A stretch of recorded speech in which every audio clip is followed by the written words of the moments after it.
thank you everybody for coming. I think I know just about everybody in this room, but for anybody who doesn't know me, I'm Sam French. I'm the museum director. And thank you so much for attending the second speaker in our small and first ever winter speaker series. We have Anthony Wood here, a historian and author. He's speaker number 2 in our series, in our huge series. So thank you so much for being here, Anthony. We're excited to have you. Before we get started, I'd briefly like to thank Humanities Montana for sponsoring our speaker series. The museum hopes that inviting speakers here can become an annual event, so we all have a little more to look forward to during the long winters here on the High Line. Just something else to do during the winter months that are long and grueling, particularly this year. And I'd like to thank the museum board for their support of this series, so thank you, Carol. And special thanks to board chair Carol Luckett and collections assistant Olivia Finley, who's helping me out over here. Thank you both for helping me get organized this evening, as well as library staff Val and Kelsey, and to Val and the library board for allowing us to host Anthony here. I'm so grateful that Anthony was willing to travel from Helena to speak in February of all months, which can be one of the most wintry times of the year. Although we had, a balmy 30-degree day today, so that was pretty lucky. February is Black History Month, and I thought having Anthony as a guest here would be an outstanding way to observe this month. He is a leading scholar studying the history of the African American experience in Montana and the West. Anthony began his work in this area early as an undergraduate at Carroll College. Anthony assisted with the State Historic Preservation Offices, or SHPO as it's called. He helped with their African American Heritage Places project. He then attended Montana State University to complete his master's, and his thesis, The Erosion of the Racial Frontier, Settler Colonialism, and the History of Black Montana, drew from the research that he had conducted while at SHPO. His master's work would culminate in a book, Black Montana, published in 2021 by the University of Nebraska Press. A 2022 Great Plains Distinguished Book Prize finalist, Black Montana chronicles African American migration west beginning in the 1870s and the population's decline in Montana by the 1930s. He is a PhD candidate at the University of Michigan in the Department of History. I know of Anthony's work because I interned at SHPO one semester during my sophomore year at Carroll, when Anthony was a senior. We never met, but SHPO's community preservation coordinator, Kate Hampton, always shared glowing remarks about him and his research. A lifelong night owl, I was often short on energy and enthusiasm at 11 a.m. when I was called to my internship, so my contribution to SHPO was likely not quite as impressive. However, my time there did forever influence my understanding of Montana history. Today, Montana's population is predominantly white and Native American, and it is too easy to assume that things have been that way ever since non-Native people began settling here. But that assumption stunts our understanding of ourselves. Historically, our home was much more diverse. Fort Assiniboine, southwest of Havre, was established following the Nez Perce Flight of 1877, the so-called Last Indian War, as some historians refer to it, which culminated in the Battle of the Bear Paws. By the 1890s, the fort was almost exclusively staffed by Black soldiers of the 10th Cavalry and the 24th and 25th Infantry. Blaine County has its own historical population of ethnic groups. Some of you may remember the Mexican migrants who worked in area sugar beet fields in the 40s and 50s, or the Japanese American laborers who were forcibly relocated to the Milk River Valley following the bombing of Pearl Harbor. While their time spent here was fleeting, they are part of our story and reveal something essential. Communities evolve, and they are not, nor have they ever been, immune to national or global circumstances.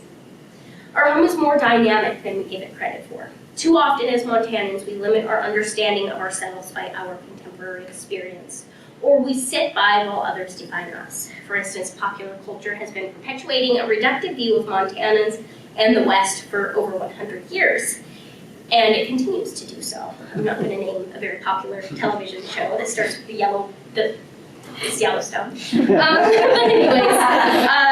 Starts with the letter Yellowstone. Anthony's research helps to reveal the remarkable nuance of our Montana story, and I hope you will enjoy it as much as I do. Please join me in welcoming Anthony Wood. All right, I usually talk incredibly loud. If I start talking too fast, I will try my very best to slow down. Thank you, Sam, for inviting me and for having me here. I like traveling around Montana. It's one of my great joys in finding new roads that I haven't yet driven. So from the road up from Great Falls to 2 is probably one of the first new ones I've had in a while, so that's fun. Yeah. But it's really wonderful to be here and kind of share a talk that I've been giving now for almost like 2 years, which is kind of weird to say because COVID has changed everything about how book talks would usually have gone, and places that I would have done tours around and talk at like places like historical societies and county museums and stuff kind of got shelved in the midst of it. So it's nice that I kind of still get to move around even a year and a half after the fact. That has presented me with an interesting challenge in how I talk about the book because, which you might guess from the subtitle, it's an academic kind of book, and it's a university press, which has certain stipulations on like the way it's written and organized. And even though I hope for anyone who would like to read it, I did my very, very best to try and shed too much scholarly kind of jargon, which can weigh down books quite often. That in this book, the stories that kind of emerge from it are really the focus of what I am fascinated by, kind of the history that drives my curiosity. And in that, I hope that if anyone picks it up or has read it, that it's about thinking kind of with and through those stories that I think is where Montana's history really comes alive.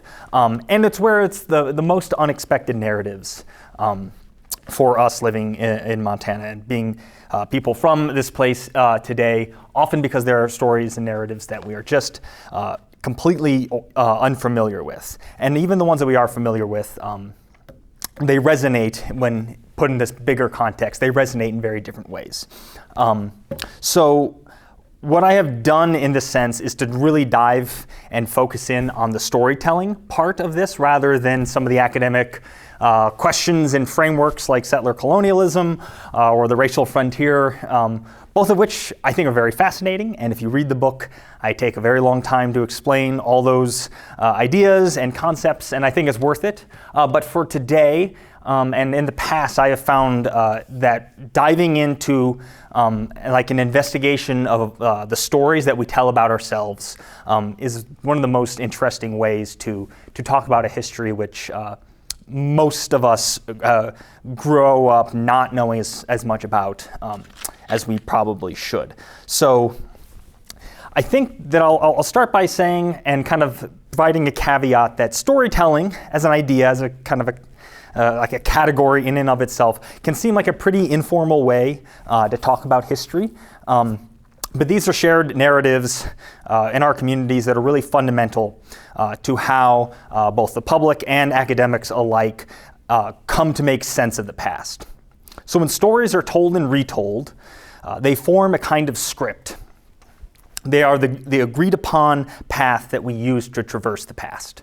If we can think about them that way, I think this kind of opens up a different way of viewing history that's not merely names, dates, and events, but a set of stories that are like handed down and that continue into our present.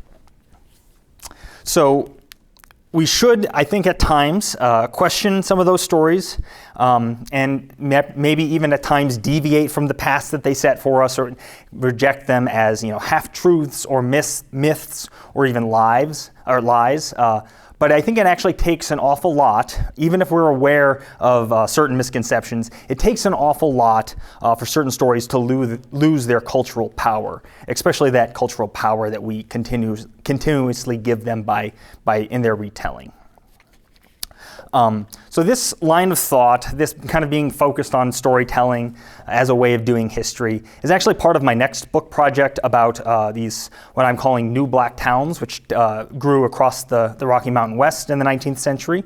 But I find it's a very helpful way to talk about the history of Black Montana.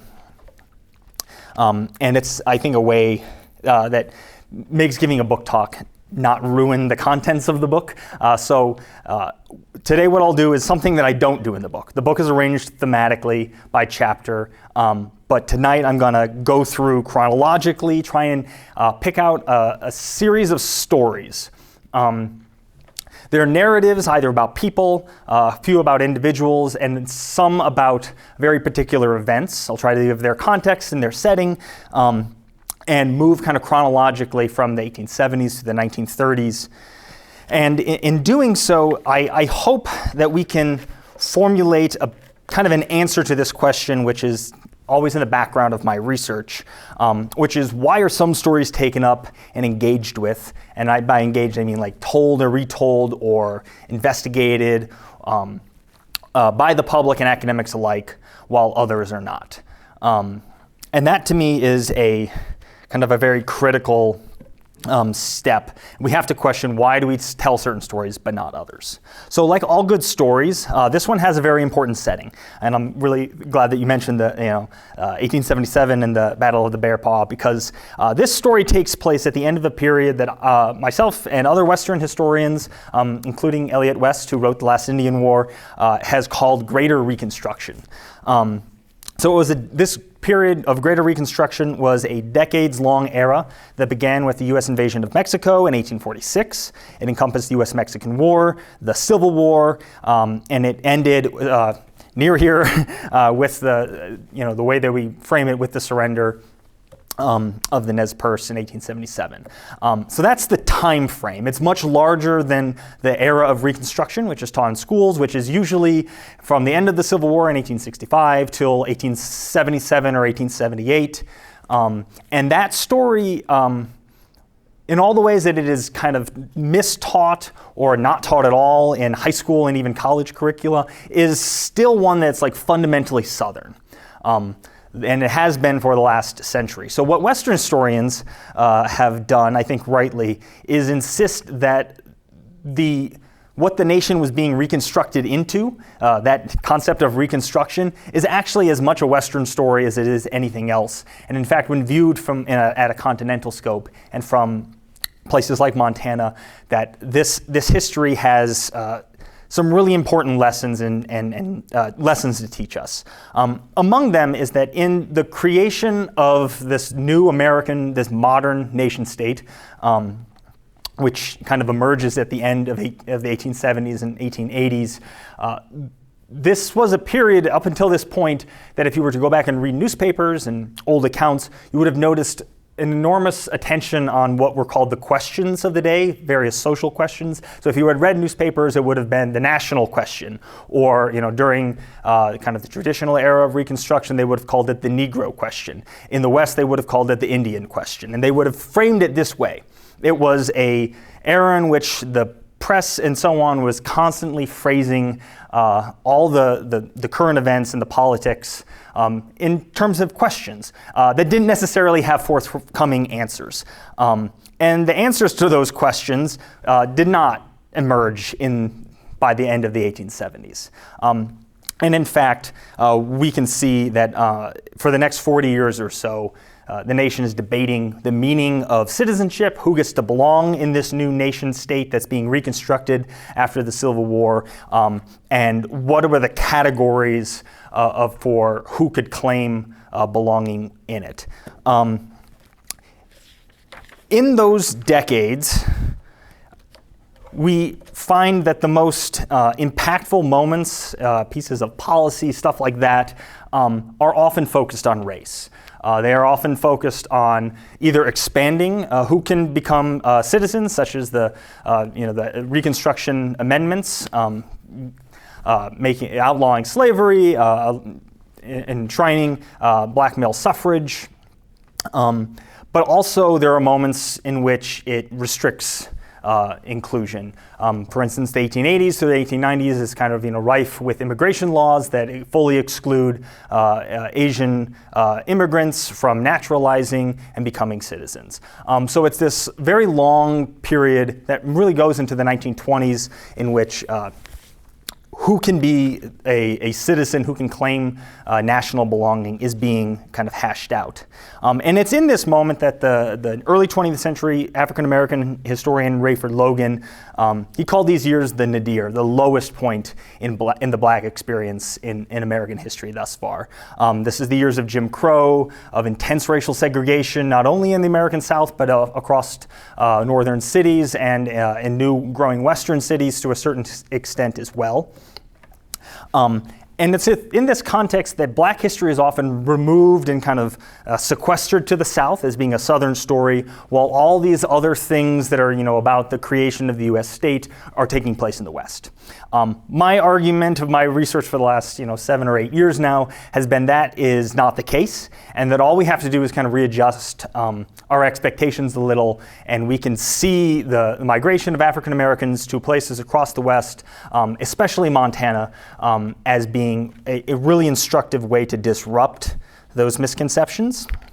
And for that reason, I kind of focus in on a broader setting to say that African Americans are moving across the country into this in this period from the 1870s to the 1920s and 30s or so, and in doing so, they are really not just redefining what this place meant for themselves, the kind of homes that they wanted to make for themselves here, but they're actually rejecting a really fundamental idea that is underlaying a lot of expansion into the American West at the time, which was caught up in the region in the nation's debates about citizenship and belonging, which was racial, was the idea that somehow being a settler almost exclusively assumed a type of whiteness or belonging, or at least the promise of whiteness. 19th century concepts of race were far more fluid, and those were still being debated and contested. But into this story, African Americans become a kind of a challenge to this underlying narrative that kind of white settlers were going to inherit the earth. So the reason I begin with this really extended view of the setting is because I think that in order to fully appreciate the stories of black migration to Montana, we need to take stock of what was really at stake for African Americans at this time. We often talk as if it was simple enough to suggest that racism in the South, perhaps, and in northern cities was pushing African Americans out by the early 20th century, while on the other hand, free land through the Homestead Act or just more Western opportunities and perhaps a better racial climate in these cities was forming some kind of pull. And in that, African Americans kind of lose their agency in whether or not they choose to move because they're being forced out or pulled in. And on the ground, it's never really that straightforward. And I think that we can follow a lot of these lives through stories of arrival to suggest that there is actually something really compelling and different going on. So the first section of stories that I'm going to start with all deal with this concept of arrival and the meaning that origins have in the stories we tell about ourselves. Especially in kind of more recent settler societies, places in which kind of the original white settlement of a region is taking place within the last 100 or so years, as is the case in Montana. Telling stories that are concerned with people's origins still have a lot of power. In many cases, individuals, families, and even entire communities call upon the memories of when these white settlers first came to a place, and they call upon these stories as a way to affirm the legitimacy of their own origins. And we see time and again how that these stories, I think we can often think of our own families in many of these cases, that we can sense the stories that are left out, the context that maybe are less feel good in many of the cases, stories that are implicitly involved in circumstances that are sometimes violent and unfortunate, but we remember them in this very kind of rose-colored way. And that in this way of retelling those stories only partially or retelling them for certain purposes, we're already kind of contesting the meaning, what it means to be at home in a place. Specifically, and this has been the case since the early 20th century, those stories were ways of us coming to terms with whose home was this, who could be at home amongst us in our communities, and how could someone come to terms with the various processes that brought so many different people to places like Montana. And so when black settlers arrive in larger numbers in the 1870s and 1880s, they also begin telling stories and keeping stories of origins and arrivals. But they do a very different type of work. And I think I'd like to try and illustrate some of those. So let's begin with, I'll take three. We can begin with one that is somewhat fairly well known down in closer to Helena. So even at and I'll try to read some of this so I don't go off on tangents, because there's a lot of interesting stuff that I will get distracted by. Even at a young age, Clarissa Powell no doubt felt the full weight of her enslavement. The couple who had held this young girl in bondage, Philip and Mary Powell Evans, had taken this 11-year-old from her family, from whatever family she had, and removed her over 1,000 miles away to Montana Territory as the Civil War was still coming to a bloody close. Leaving Missouri in springtime, when the Union victory was all but certain, one senses that the Evans' decision to bring young Clarissa along was somehow a last-ditch attempt to keep for themselves at least one of their former property to serve them in their travels. They may have counted on isolation and a strange new environment to bind her to them, even if she eventually learned that her movements into the free territory of Montana legally necessitated that she was free. But in the early Montana summer of 1865, at the end of a journey which she began as human property, Clarissa was actually able to choose to embark on a very different journey, forging her own path in the American West. The vessel that carried her was a steamboat running up the Missouri River. It had attempted to make it to Fort Benton. However, uncharacteristically low flow on the Missouri that year exposed sandbars throughout the journey, and one grounded the Lily Martin, which was the name of the boat that she was on, some distance from the Evans' destination. While the crew and the passengers worked to free the steamboat for apparently several hours, news arrived along the bank via a rider in a wagon that the war in the South had ended, and that general emancipation was being announced and enforced in the southern and border states. The wagon was pulling freight to Helena, and it was from the back of this wagon that, according to family lore and the stories told afterwards, Clarissa decided to hop a ride and watch the Lily Martin and her former owners slip away.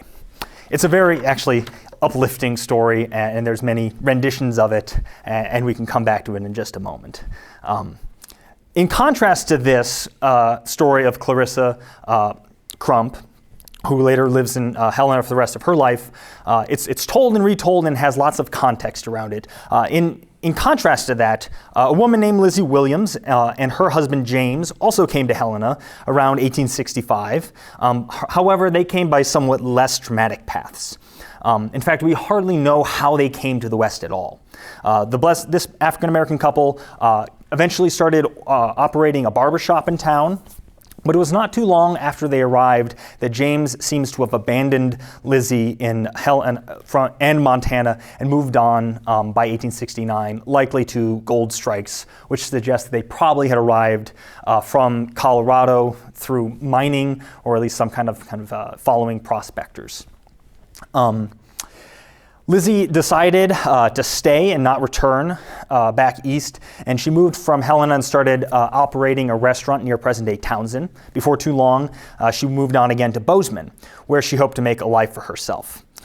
Through some thrift and really a prodigious business acumen, she purchased a lot right on Main Street, and she opened up a restaurant and a hotel. She was incredibly successful, and she eventually made quite a bit of money and was able to buy and speculate in commercial real estate all along Main Street and North Bozeman and in the city of Bozeman throughout the early 1870s. And in that time, she's kind of accumulated what became an immense fortune for the era. And this was all in the first decade of her life here in Montana. She passed away in April 1875. So then a third narrative, to contrast against all of these other two, is another type of arrival story, and that came in the form of the birth of a black girl named Rose Gordon. She was born in a central mining camp in Central Montana mining camp in 1883, and there are several versions actually of Rose Gordon's birth. It generally goes that her mother was assisted in the birth by a Crow midwife, and that this Crow midwife declared to the whole camp after she was born that the arrival of Rose marked the very first white child to be born in central Montana. However, she determined that she was the first white child only because all other children born up to this point had been native. We are then told in most of the renditions of this story that Rose wrote later in her life that all the white prospectors began laughing because they knew better, apparently, that the Crow midwife was not aware of the distinction between a black child and a white child. So we have a story that includes a triumphant and honestly a really uplifting kind of emancipation. We have a story that is mysterious and shrouded, but nevertheless tells us about overcoming incredible odds and making this a really substantial and inspiring life for oneself. And finally, we have a story of an interesting and uncommon birth. And as I've suggested kind of briefly, origin stories always do a certain type of labor.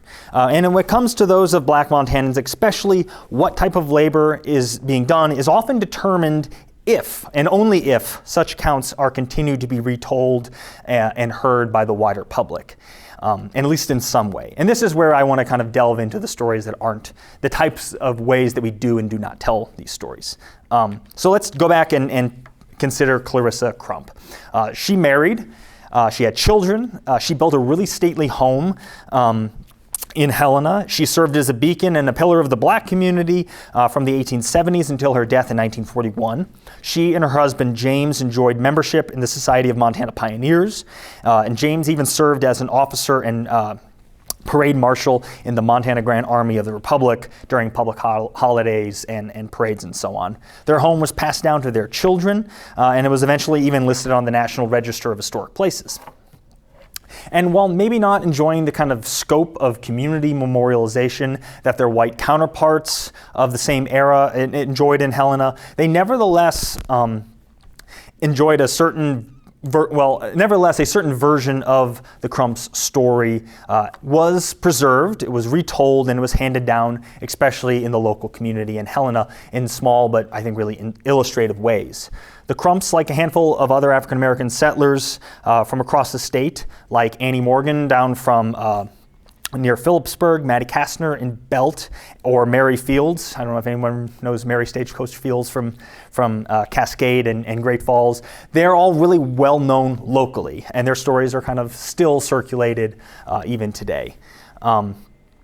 All these women, in fact, they carried the mantle of notable firsts and kind of modeled the lives of respected and beloved Montana pioneers. Now, the story of Clarissa stepping off the boat in Montana to learn that she was free is really an inspirational one, and it's featured numerous times over the last century in local papers as different Crump family milestones or deaths passed throughout the 20th century. People commented on their origins constantly. Yet in this, we actually have an example of a certain type of narrative that suffers only partial memorialization. For generations of Montanans, mostly those in Helena who have heard this story, they come away, and I felt it myself the first time I heard it, feeling kind of a warm, fuzzy feeling, vindication, almost as if it was like the air and soil of Montana itself, which removed the stain of slavery from this young girl's life.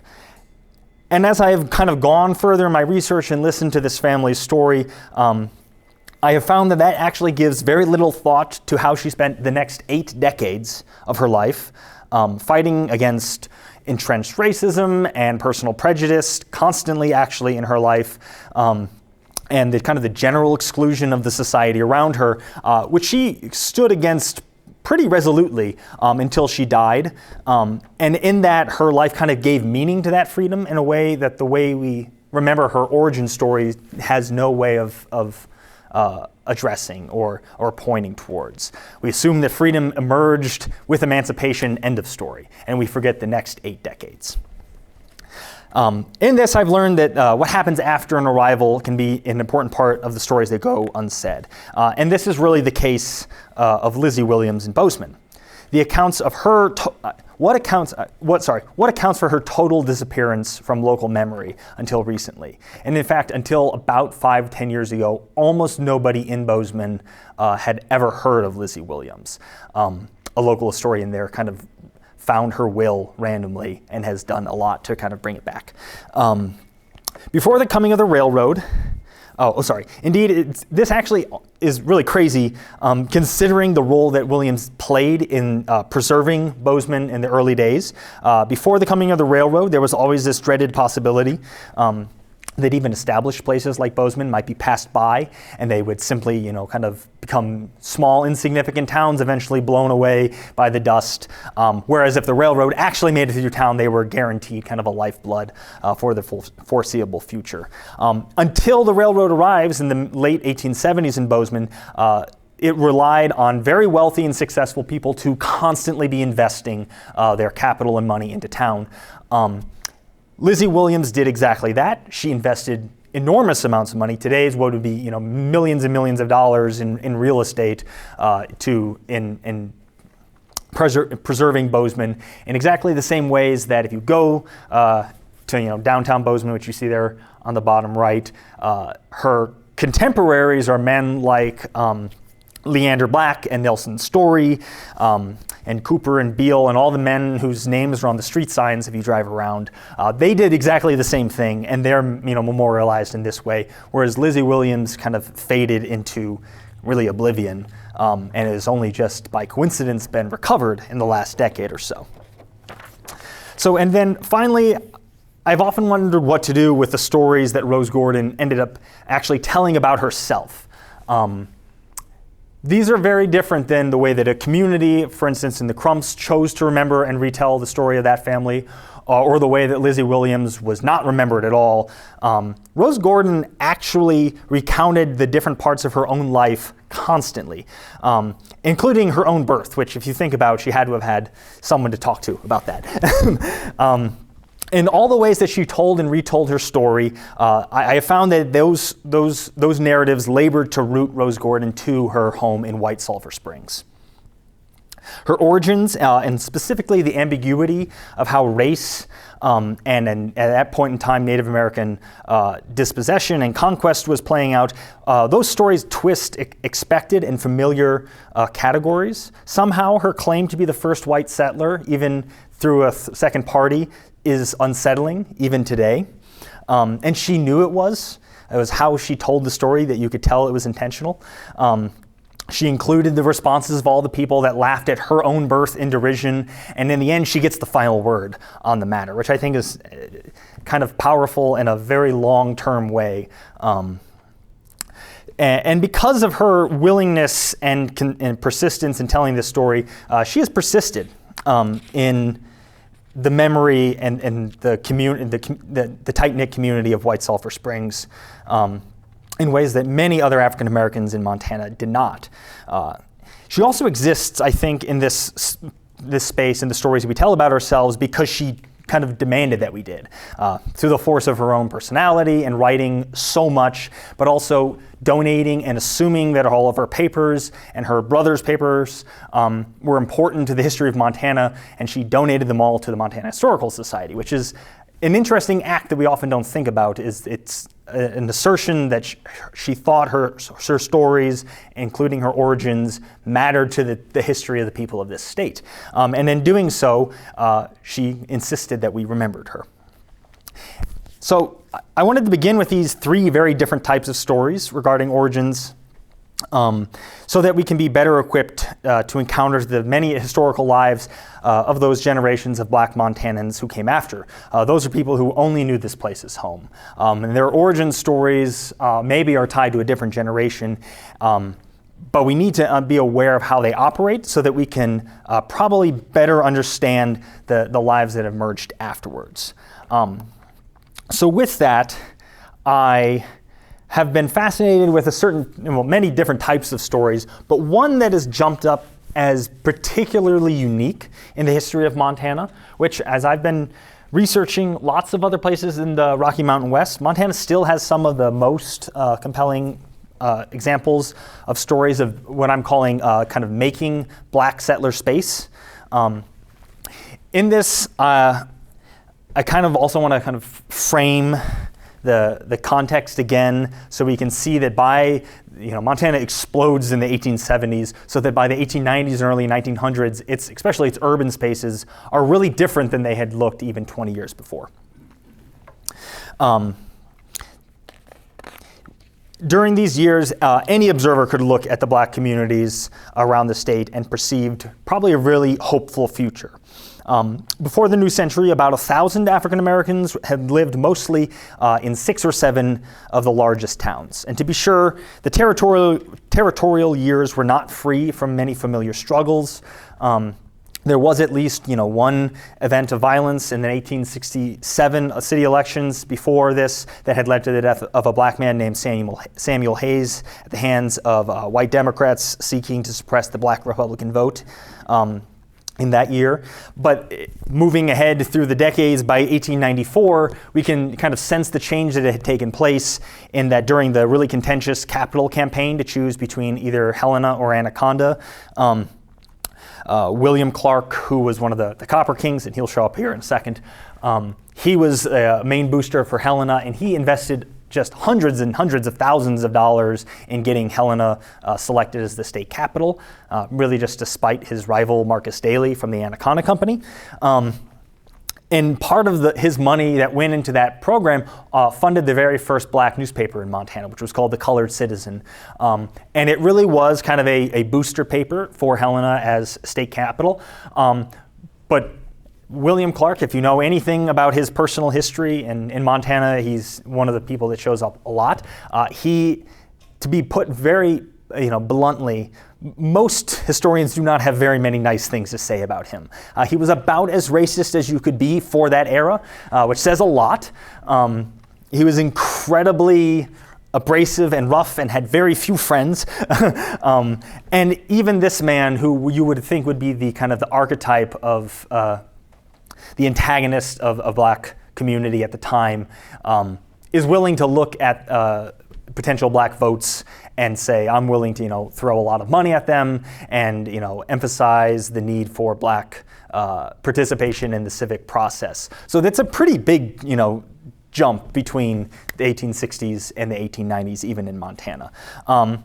Similarly, I'll try and skip over it, but with education, there was a period in Montana history in which the territorial legislature attempted to set up segregated schools, essentially saying that if more than 10 black children attended any district in the state, that it would mandate the construction of a separate school. In Helena was one of the only places in the 1870s and early 1880s in which that was the case, in which more than 10 black children attempted to attend school. And by the mid-1870s, the city voted to reject that because it was just financially infeasible to construct and operate a separate school. But on the obverse side of that, in places like White Sulphur Springs in the 1880s, early 1880s, and Deer Lodge, parents kind of revolted and took their children out of school when the only black child in town attempted to join classes and demanded that the school board stop education until they were removed. And as far as we know, that was the case for a number of years. And even though by the years of statehood in 1889, those laws are removed from the territorial legislators' kind of ambitions every term. And so it kind of phases out without anyone striking it down. And by statehood, there is finally a statute that says that no child can be refused education based on race. It's really impossible to know how many children were refused education in those years. But by the time you get to the 1890s and the early 1900s, schools, unlike a lot of places in the United States at the time, in Montana are kind of fully open to African Americans and their children. So there are signs of certain types of real progress.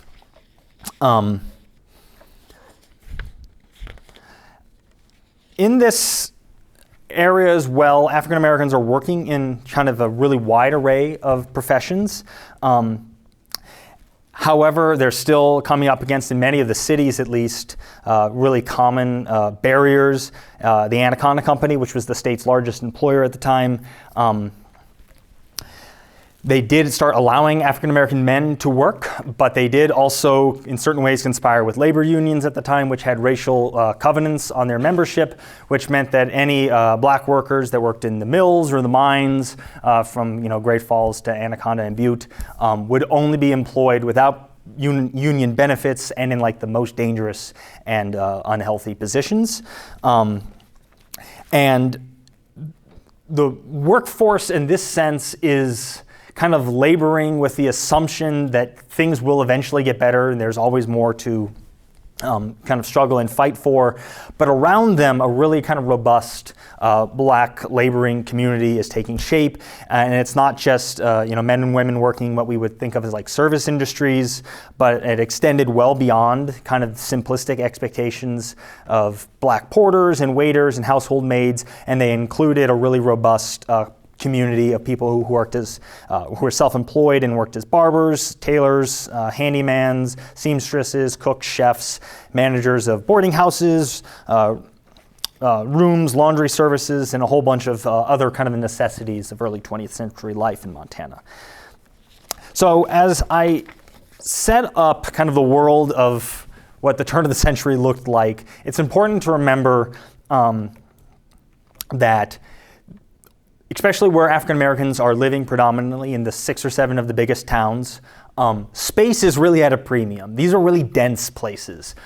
People don't have cars, so everyone, when they're operating in their working lives, are doing so in pretty tight confines a lot. So if you have a community like Helena in 1910 with 420 African American residents, most of whom are living downtown, that would be far more conspicuous than I think we like today would think.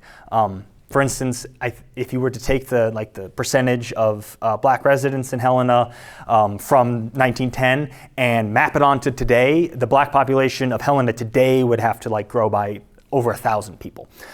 So it's a fairly different world that I want to try and imagine. And in the book, if you get to read it, I do try to kind of bring us back in time and walk through the streets a little bit so we can kind of get a sense of how place has changed.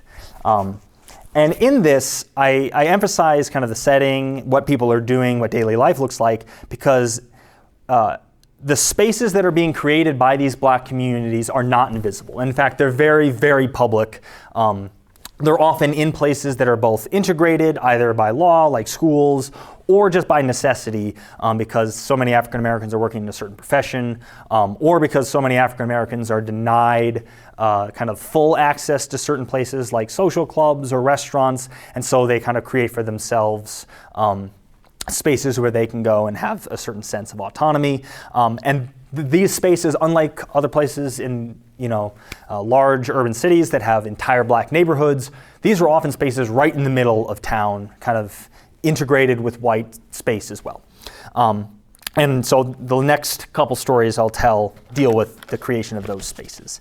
On a September day in 1881, I think one of the most unexpected and perplexing stories of this nature began inside a restaurant in Butte. William Woodcock, who you can see there standing up, assisted his employer, the U.S. Marshal, Alexander C. Botkin, as they made their way into the Virginia City Chop House in Uptown.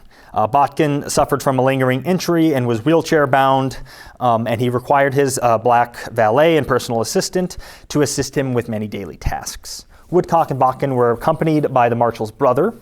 He was a well-known lawyer in Butte, and together the two men helped the Marshal through the door into the nearest available table, one just right of the entrance. The Botkin brothers took their seats while another man, Sterrett Higgins from Deer Lodge, joined the two dignitaries.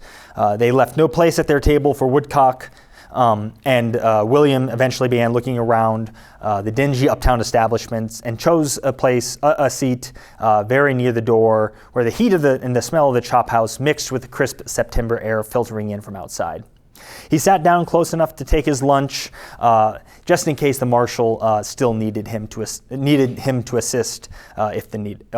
still needed him to assist. Almost immediately, one of the other diners removed himself from Woodcock's table. He mumbled angrily as he retreated further into the restaurant. Another man, identified by papers later as a Mr. Fisk, observed all the events of the past several minutes and grabbed a passing waiter on the arm and demanded that he inform William Woodcock that he, quote, must leave the table and could not get a meal in the house, end quote. Botkin stepped in at this point and suggested that more room be made at his own table as to avoid any further offense to Mr. Fisk and anyone else in the restaurant, but Woodcock would have none of it. He declined to eat and waited for his employer to finish his meal. Afterwards, local papers reported some slight variations. They suggested that the waiter had only asked him to move tables and not leave the chop house entirely, and they further claimed that Woodcock erupted in indignation, announcing loudly to the witnesses that he, quote, would not eat in the damned house if he could not sit where he pleased, end quote. So regardless of whatever transpired that day, in an unexpected twist, Woodcock actually brought suit against the owner of the chop house under the Civil Rights Act of 1875. So perhaps it was the stature of his employer, who was a U.S. Marshal, and the great insult that such a demand and request brought to this man who was connected to such a high federal office that caused Woodcock to seek redress. Or perhaps it was his new Western environs, a place that was so far geographically and culturally removed from the South, where the color line of Jim Crow was already becoming an impassable barrier to black men like himself. Or it was simply a matter of personal dignity. Whatever the cause, the result after 2 years of languished adjudication comes as a surprise. The territorial court in Deer Lodge that ruled in Woodcock's favor in 1883 and awarded him $500 in damages to be paid by the restaurant's owner. The question at the center of this story is actually the familiar one.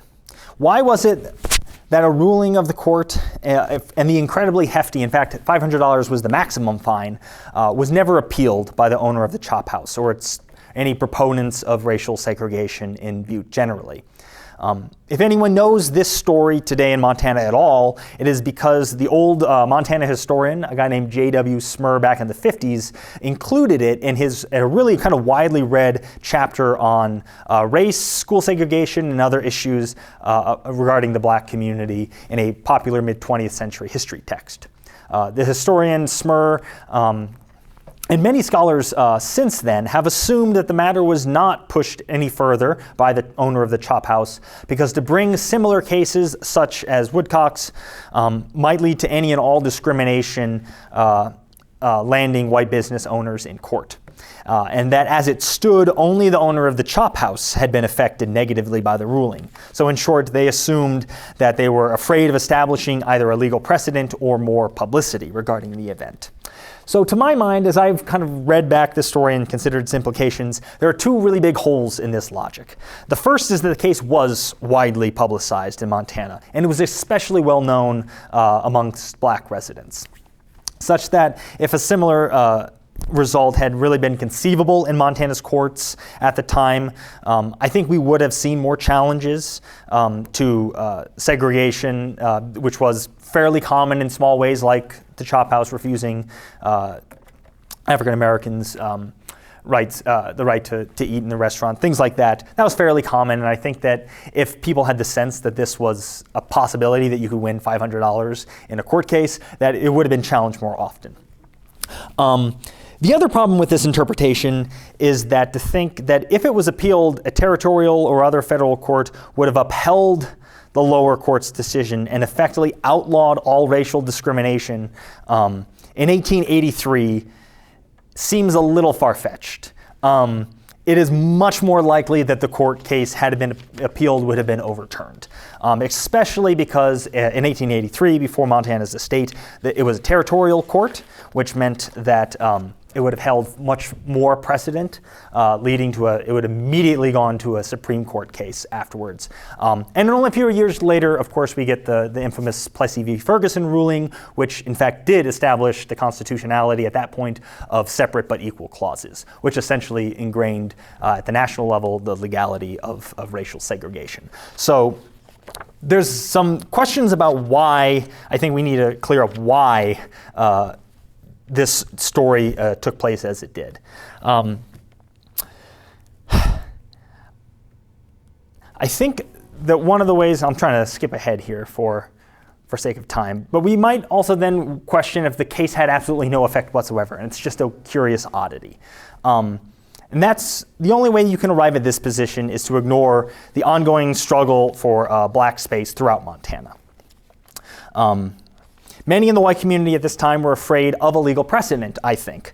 It's just not the legal precedent that we imagine. The story as a whole tells us something really interesting about the nature of the color line as it existed in Montana. And that is, this is still a society and a community that is fundamentally overlaid this idea of claiming and asserting space. It is not that far removed from, decades in which people are, consciously aware of the process of colonization and expansion, and claiming space is like the central underlying factor of this. In that context, if you can imagine a court ruling that establishes the right of a restaurant to discriminate based on race, such as you get a little bit later, that would also establish, not just a doctrine that says you can, discriminate or encode legal segregation, but then you would then, by necessity, create black space. That was legally enshrined as opposed to one that was culturally taking place. And by that I mean you would have had, like in the South, you would have had black restaurants, ones that only served African Americans. You would have had colored only train cars like you had throughout most of the country. And that would itself kind of had created an ingrained black space in Montana in ways that it never did. So one of the really interesting things that I try to get into the book, I have an entire chapter dealing with this question, is how different was the color line in a place like Montana in the 1880s from the South. And my argument more or less runs that it was a kind of a more total but less obvious version of the same. It was more committed to kind of a full exclusion, and so they had to deny kind of these legal precepts that would have created separate but equal clauses, which is a take on the story that I think in 100 years later now makes more sense than in the 30s and 40s when it was being discussed and written about by historians. Their assumption was that this story was only retold and only mattered because it was curious, but it was ultimately unimportant. It was a novel banality, which is how Smir referred to it. And I kind of reject that. I think that there is something far more fundamental going on in the Woodcock case, as with other instances of creating black space. So the other form of black space, which I have been kind of fascinated by, that forms its own kind of unique narrative and story, is one that I don't think was ever told very much at all in Montana's history, and that is kind of the black intellectual space. The newspapers that Montana has in the early 20th century are much like ones across the country in which they fervently debating politics. You often have a Republican paper and a Democratic paper. You have papers for interests and businesses. But within that context, you also have, for Montana, 3 African-American run and published papers, one of which is The New Age in Butte. The question comes in retelling this story is about why did a black newspaper form in Butte in 1902 in the midst of what has later been called by historians the Battle for Butte, in which you have this moment of intriguing mining politics. When Marcus Daly dies in 1899, he leaves his company to Standard Oil and Rockefeller, and the two remaining copper kings in Butte fight kind of viciously over control of copper, and really kind of the political machines of the state. And this takes place from really 1901 to 1907. And in the way that this paper begins, it kind of emerges out of nowhere. We don't have a good sense of its origins, but we can read the paper that ran from May of 1902 until February of 1903. And we actually learn that against the narratives of black political history in the early 19th century, this is a community in Butte that is intensely focused on their local sphere, on local issues, and on labor politics. So entire books have been written about the political climate of this era. Essentially what happened is that William Clark sought to seize power by almost any means necessary in early 1900. And his rival at this time was a man named Augustus Heinze. They were both versions of a pro-trust but anti-Rockefeller Democrat who really saw little to no need to be bound by any party or their platforms. The world that they cared about was mostly under their feet, and it valued the price of copper per ton. Beyond that end, little else mattered. But to those whose lives were ensnared and tangled in their narrow ambitions, 1902, when the New Age began, was especially fraught. As it was, in the vacuum created by Marcus Daly's death, a battle raged for the copper of Butte's Hill, the labor of its workers, and the votes of its residents. At this moment of confusion and intrigue, the role of black Montanans can actually become hopelessly lost if we don't know where to look for it, blotted out from our historical memory. And yet it's precisely at this juncture when a handful of individuals in the city saw a moment of great potential, which they believed would be the dawning of a new age. So I have an entire chapter of the book that's dedicated to pulling apart what is said in this paper and the rather intense drama that unfolds between its two main editors. One was a local barber named John Duncan, and the other was a personal valet of Augustus Heinze, who was one of the two remaining copper kings. His name was Chris Dorsey. The paper began in May, and it was mainly concerned with local and community events, as many small papers were, but by September and October of 1902, it becomes clear that organizing black voters into a single unified bloc, as the editors had wanted, was going to be really difficult. In fact, by September, the editors themselves fight over who to support. One wants to support Heinze, the other one wants to support Clark. The editors split ways, and the John Duncan, who remains at the paper, starts running advertisements and support for William Clark's candidates, which would make him the very first, and he establishes the very first Black Democrats Club in Butte, which is, for the 1900s, African Americans at that point still would have been predominantly Republican, the party of Lincoln. It's not until the 1950s and 60s in which the political polls switch. So this becomes an interesting kind of curiosity of a really prominent Black Democrat society, in many cases decades and decades before that would have been more common. So at one of the very first public meetings of the Black Democrats Club in Butte, after white candidates actually had stood on benches and addressed a crowd of 50 to 100 men, mostly African American, and I imagine they addressed this group probably for the first time in their political lives. Aaron Webb, who was a prominent black man in Butte, who owned substantial property and even prospected in mines in the mountains east of town, stood up and he stated this. He stated, quote, "Nationally, I am a Republican, but the local issues are the ones that concern us most, and I deem it quite essential that we look forward to the protection of our home industry, and for this reason, I am a Democrat." Reading the New Age and a few editorials from Aaron Webb that appear there, what black residents of Butte perceived that threat to be is actually really clear. While everyone knew plainly that Clark cared about mostly placating the Anaconda Company at this time and keeping his newly won seat in the U.S. Senate, which he had achieved only a year earlier. Heinze, on the other hand, was really concerned with maintaining and controlling the patronage of the city and county courts and their judges. Deep underground, you see in 1902 and 1903, it turns out that Heinze, who did not actually own many of the most productive mines, had instructed his miners to dig horizontally to access the ore between and in the claims of other mine owners. These actions were already, and this was actually like a legally gray area at the time. I wasn't sure how to adjudicate who owned the ore between claims.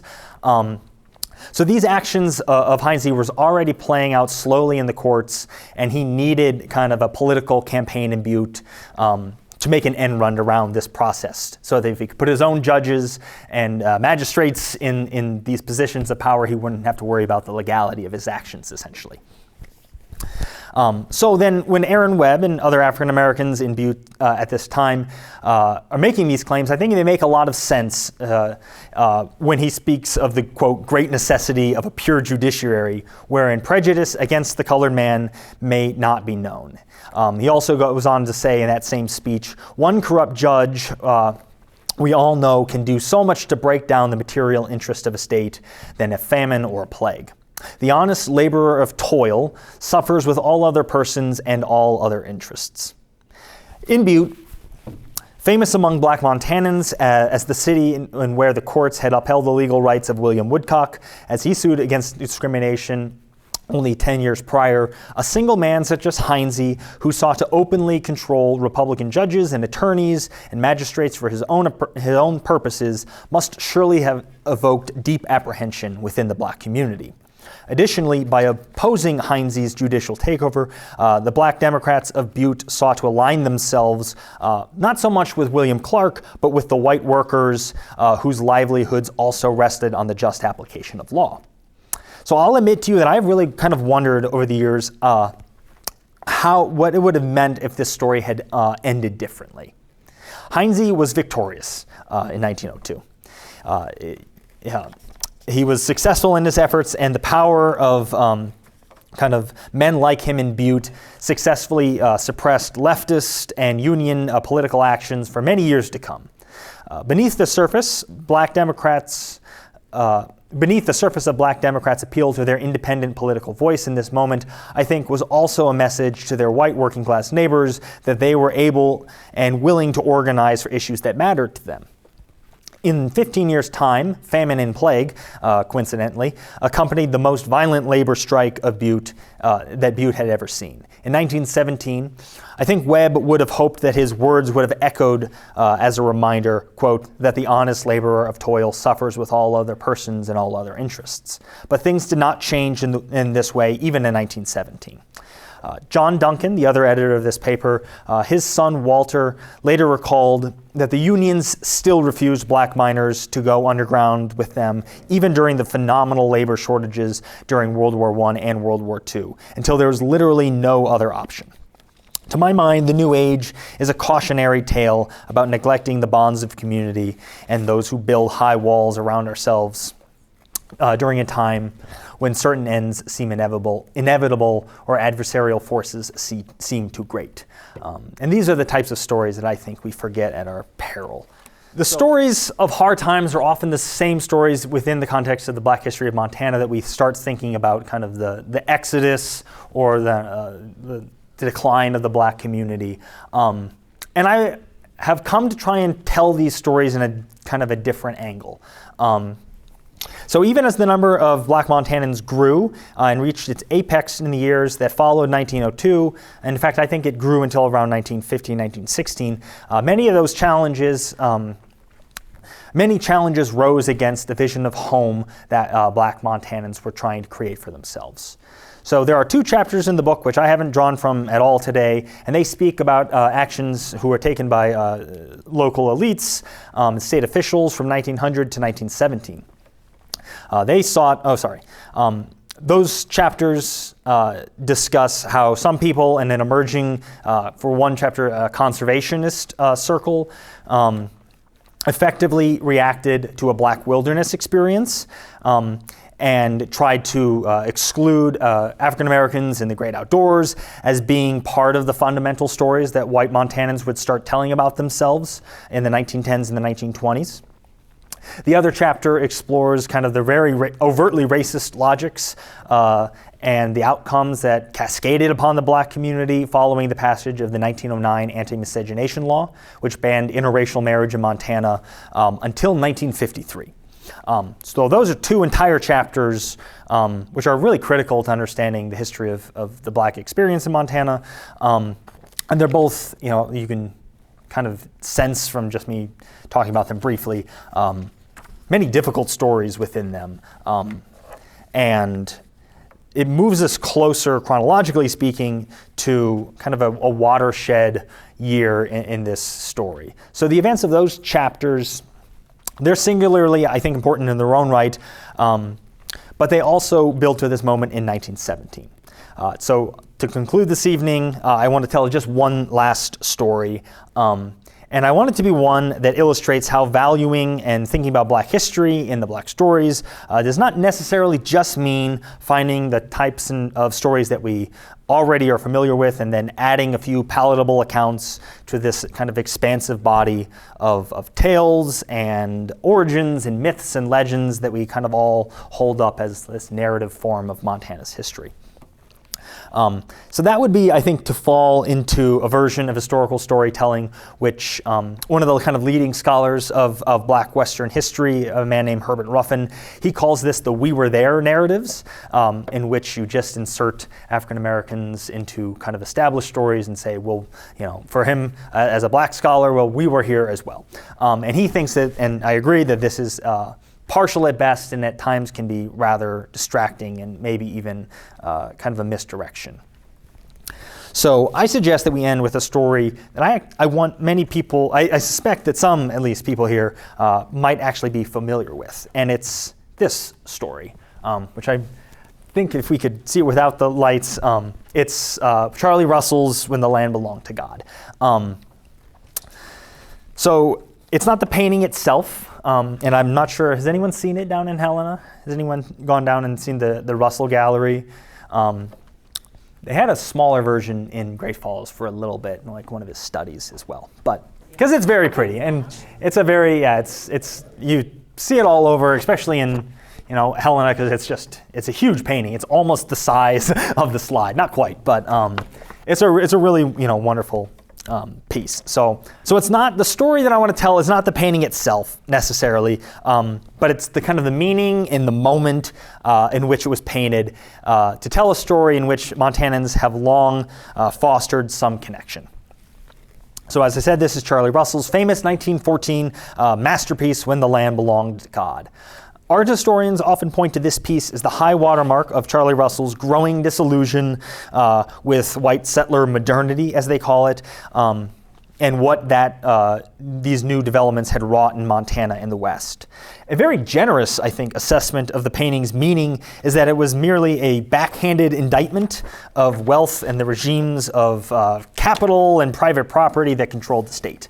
It's backhanded because the painting was commissioned to hang in the really opulent reading room of the Montana Club in downtown Helena, the epitome of Montana's kind of elite class at the time. And so he painted this remarkable piece as a testament of sorts to some kind of fantastical era when Montana was a manless land free from their greedy designs and of efficiency and production. And if you know a little bit about Charlie Russell's history, by the end of his life, he hated the world that had already become. In fact, he insisted that his funeral would be led by his coffin would be pulled by horses, and that no one would be allowed to drive a car in town. He really had he had an axe against modernity, and he knew how to grind it. And this is a really kind of bizarre and fun way that he expressed that sentiment. Russell's disillusion turned out to be kind of the lens of that we can view a story that was unfolding around it. It's a story that I pick up actually in 1909, far away on the hazy docks of the Dram River in eastern Norway. There, an 18-year-old named Sven Bausti boarded the Christitania, a ship bound for Ellis Island. It took 7 years for his naturalization to be approved, and in that same year, 1916, Sven applied for 160 acres in Choteau County, Montana, under the Expanded Homestead Act. The land he chose had a quality of exposure that was likely unfamiliar to him and others from Northern Europe. Bauste's new home offered stunning vistas of the upward reaches of the Great Plains, and here the breaks of the Missouri River, buttes, and even the faint snow-capped outlines of the Rocky Mountain front to the west became dynamic intrusions upon a vast landscape. As it happened, the view might actually have looked something incredibly like this, as his homestead was really near the location along the Missouri that Russell based his scene. So it's a little bit of serendipity and coincidence, but that aside, Bauste's arrival in north-central Montana in 1916, while the painting was actually still on Russell's easel, was not totally random. He had arrived in Montana primarily through the efforts of men called boosters who pushed for desirable settlers to claim homesteads in places like Montana. These efforts to pair landless men to manless land, as it were, contributed to an economic and an environmental bubble being created in the market. And moreover, it came about through the efforts of many individuals at the national level who were already crafting immigration legislation and policies, including the 1917 and eventually what would become the 1924 National Origins Act. And for those that maybe don't remember, those are like the very first pieces of legislation which effectively barred all immigration and naturalization from Asia, from Africa, put huge quotas on Southern and Eastern Europe and the Southern Hemisphere, essentially creating a immigration funnel from Western and Northern Europe exclusively, making it very difficult to immigrate from anywhere else. So these, processes that are taking place in, the national arena likely didn't concern Sven Bauste very much, I imagine.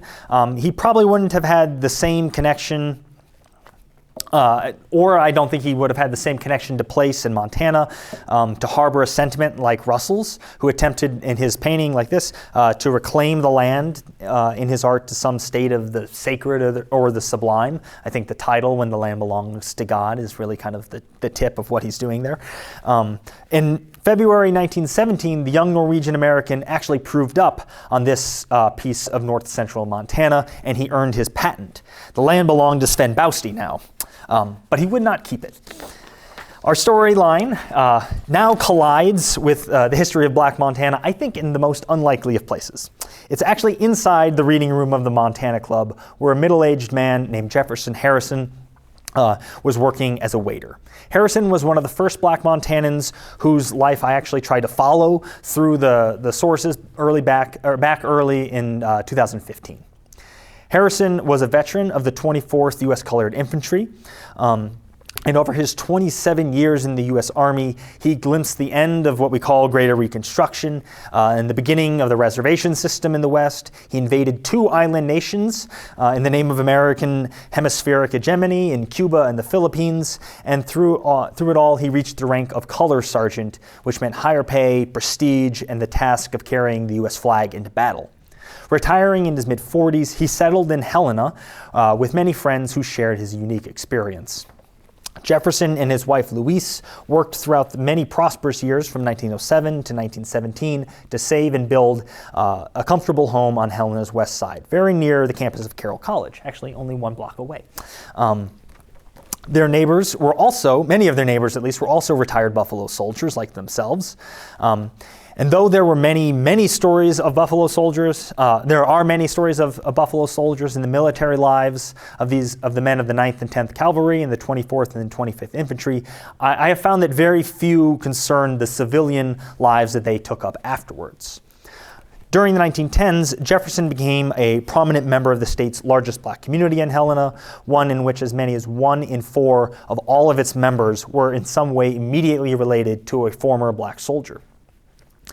This no doubt served as an added layer of belonging and community coherence. But starting in the 1910s, Helena's prosperous days as an industrial mining center has passed, and though the capital and the state government were expanding slowly, the town itself was still struggling to grow. And it got much worse. In 1917, drought and disease added to the strife of the World War era as rains failed for 2 years in a row, and the Spanish influenza pandemic ravaged even isolated states such as Montana. The homesteading boom turned to bust in those years, and thousands and thousands of Montana's homesteaders who had to pull up stakes and move on. Sven Bausty joined those ranks in 1921. He contributed to a sizable number of white settlers who swelled the populations of Montana's cities and medium-sized towns, places where black Montanans were already well established. Bausty, for his part, moved to Great Falls, where he became a porter in a downtown hotel. It was the kind of job that many, many black men and boys had been relying upon for decades, along with other forms of employment to make ends meet and even build comfortable but modest lives for themselves and their families. But after 1917, Jefferson Harrison and the black workers across the state faced many more layoffs from their jobs as porters and laborers in hotels, restaurants, and various clubs. Harrison turned to his connections with the military and actually managed to be taken on as a night watchman at Fort Harrison outside of Helena. But Louise's income that she drew from her dressmaking also struggled to keep up when so many women of middling and lower economic classes in the white community also took on this type of work for themselves. In a stroke of really sad serendipity, I think, the very same year that Bausty gave up his land and moved to take a job in the city, the Harrisons boarded a train for Tacoma, Washington, leaving their home of 2 decades and a lifetime of relationships behind them. The Western writer and historian Wallace Stegner wrote of these years when his own father continuously uprooted his family in search of the next boom. And he did so in a very kind of compelling and a very memorable way.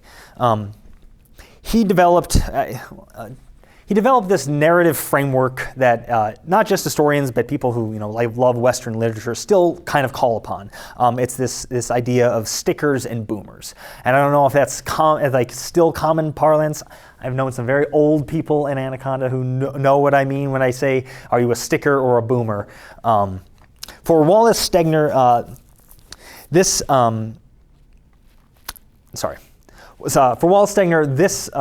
that for stickers were those persons who remained rooted and built communities during the hard times of the 1920s and the 1930s, while boomers were those people who moved on.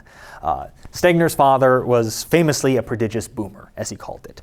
So I bring up Wallace Stegner in part and because his prose sometimes still shapes our most misleading assumptions concerning black history in much of the Rocky Mountain West, not just Montana.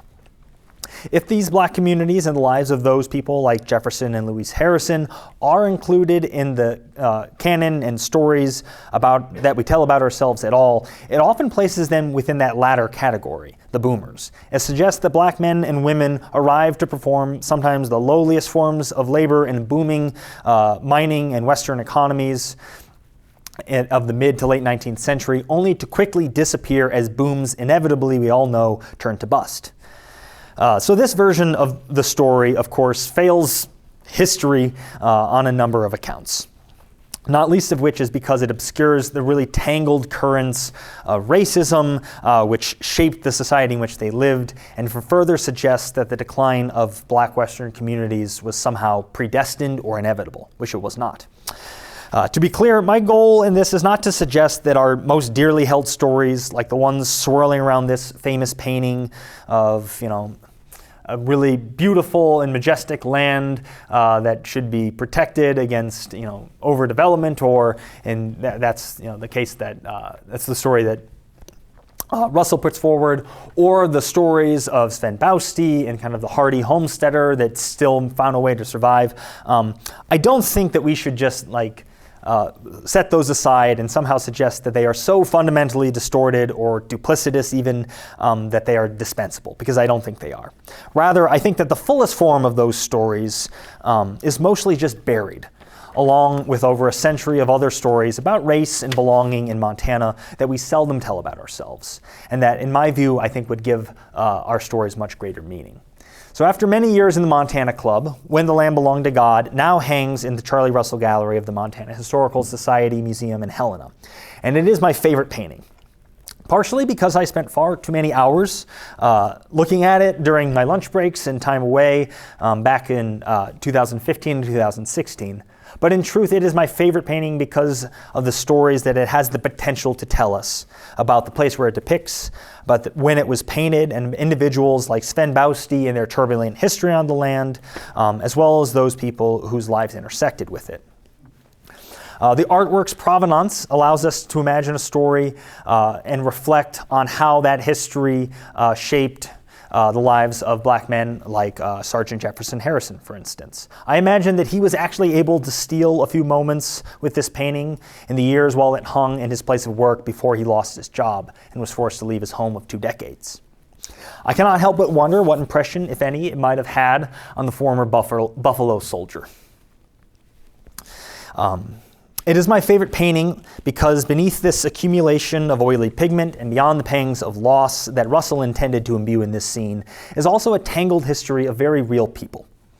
It is a story of rapacious conquest, of uncertain futures, of broken and reformulated communities, and to be sure, it is an exquisite painting with a master's control of color and form, but it's also a piece of imperial or colonial debris. Though it's secluded on the canvas's surface, the entanglements of race and region lie beneath. Bob Morgan, who was actually another very famous painter of Montana's historical lives and landscapes, once said that When the Land Belonged to God was his favorite Russell piece because, quote, it just is Montana. And in a certain way, I think he is right. Thank you.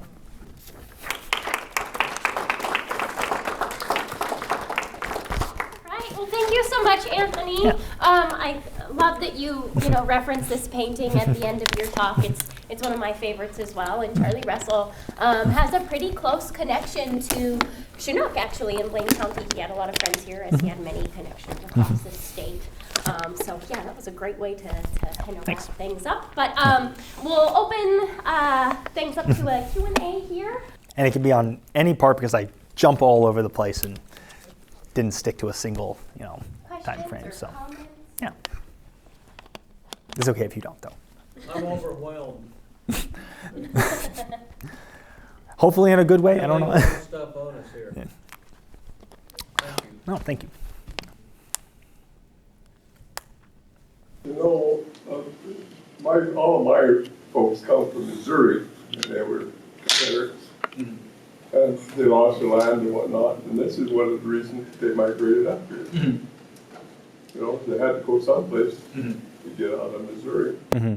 And the Missouri River kind of terminates in Montana. So you have this very long history of Missouri to Montana. That's where your prejudice comes from. They were all slaveholders, probably, Yeah, and with that, you do have certain communities, especially in the upper central part of the state, that have a very kind of recent history in which race kind of is present in their family stories in ways that if you get someone like Sven Bausti from Norway in the 1910s, he arrives and doesn't necessarily have that connection to kind of America's racial history in the same way. Though I would say that it's still, just because his own personal history maybe did not possess that, he arrives and immediately starts intersecting with this in ways that in interesting ways. But yeah, the Missouri to Montana connection is all over a lot of the sources. Yeah. Remind me the name of the girl who jumped off the steamboat. Clarissa Crump. Okay, yeah, Yes. That story was really intriguing to me because she might have gotten off the boat somewhere near here. Yeah, so she was, I think they say about 45 miles from Fort Benton still, so in the very near vicinity. Yeah. The steamboats, a certain time of year, couldn't make it up to Fort Benton, and that was kind of around Cow Island Island Landing in southeast Blaine County, I guess. So yeah, that was very compelling to hear that possibly local connection. Yeah. Any other questions? Well, if not, thank you so much for coming and listening through my probably too long, as I look at the clock now, talk. But thank you so much.